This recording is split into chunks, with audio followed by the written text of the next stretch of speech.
Ассалаумағалейкум достар. Бүгінгі менің айтатыным алманың адам ағзасына пайдасы. Видеоны көрмей тұрып, подписаться мәзірін басып, менің каналыма тіркеліп кетіңіз. Алма көптеген ертегілер мен хикаяттарда сұлулық, денсаулықтың символы болып бейнеленеді. Бұл адамдардың ертеден-ақ алманың қасиетін біліп, бағалағанынан хабар береді. Бүгін біз алманың адам денсаулығына пайдалы жақтарымен бөлісетін боламыз. 2011 жылы Америкадағы химиялық қоғамның өткізген зерттеу нәтижесі бойынша алманың көмегімен өмірді 10%-ға ұзартуға болатыны анықталды. Сондай-ақ алма жегеннен кейін ағзаның белсенділігі де арта түседі екен.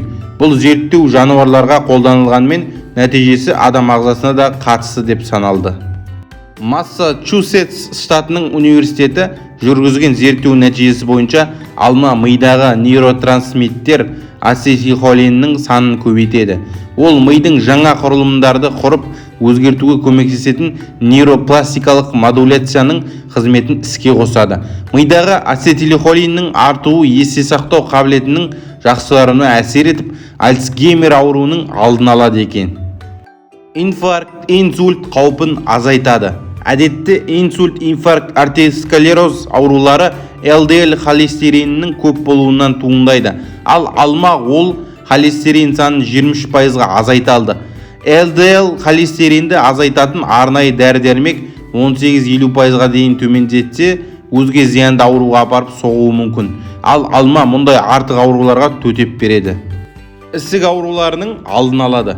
Гавай аралында жүргізілген зерттеу нәтижесі бойынша ең көп алма жеген топта қатерлі ісік ауруының пайда болу қаупі 40-50%-ға дейін төмендеген.